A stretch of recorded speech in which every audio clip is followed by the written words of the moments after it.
Bonjour tout le monde, bienvenue à une autre capsule, les estrades populaires. On est avec Marc Griffin. Marc qui en voit souvent lorsqu'on a un retrait au bâton et qu'il n'y a personne sur les buts, évidemment, qu'il y a une espèce de tour des buts qui se fait. Donc, le receveur va se lever ou non, il va peut-être faire ça rapidement, il va lancer rapidement la balle au troisième but et ensuite les autres joueurs touchent à la balle. Ça vient d'où cette routine-là qui existe depuis longtemps?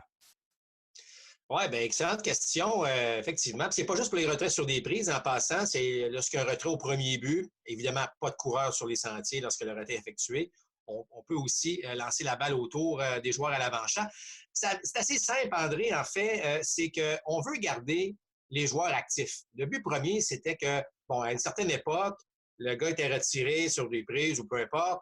On mettait la balle au lanceur, puis là, on attendait que le frappeur du cercle d'attente s'amène, puis se dirige dans le rectangle des frappeurs. Puis... Donc, il y a un certain temps. Et là, à un moment donné, on s'est dit, hey, pourquoi on ne garde pas nos joueurs actifs? Alors, on a commencé un peu comme ça, en lançant la balle, surtout vers le troisième but, qu'on parlait qu'au baseball, les receveurs, la grande majorité sont droitiers, donc on lançait facilement donc, au troisième but. Et c'est devenu, vous comprendrez, un aspect important du baseball par la suite.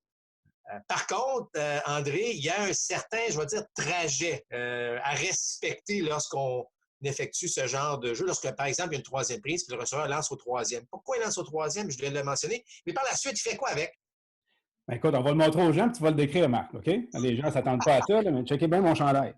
Oui, alors on lance au troisième but. Le troisième but lance au joueur de deuxième but, qui lui remet la balle au joueur d'arrêt-court.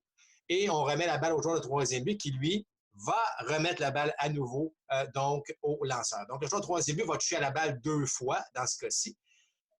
Je te pose la question, André.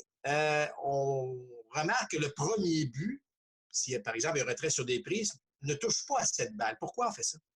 C'est une bonne question. On ne le voit pas beaucoup ici en Amérique du Nord. Par contre, si vous allez à Cuba, si vous allez dans les pays latins, vous allez voir l'inverse. Vous allez voir un tour des buts qui est un peu aléatoire, qu'on n'a pas de parcours qui n'est pas toujours le même, comme j'ai montré sur mon chandail. Mais ça vient beaucoup des Cubains, des Latins, des Dominicains, etc., qui, eux, évidemment, vont impliquer le joueur de premier but. Pourquoi ici en Amérique du Nord, on l'implique moins? Peut-être parce que le joueur de premier but touche à la balle plus souvent que les autres. Évidemment, sur chaque relais au premier but, le premier but, toujours celui qui reçoit la balle. Il y a peut-être moins besoin, comme tu le mentionnais tout à l'heure, d'être plus actif entre les lancers comparativement aux autres qui peuvent peut-être pas recevoir de roulant pendant le match. Donc, c'est peut-être ce qui explique justement cette routine-là.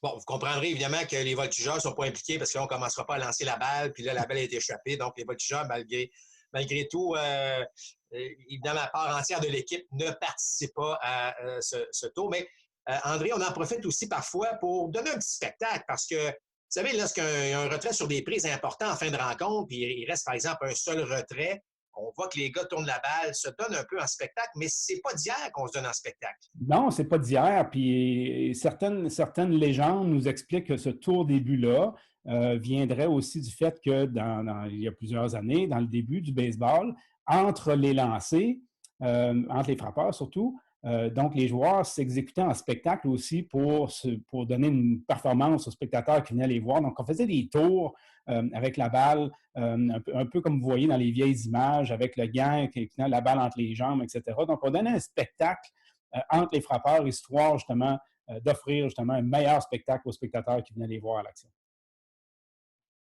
En tout cas, très pertinent. Alors, surveillez ça la prochaine fois que vous regardez un match à la télévision.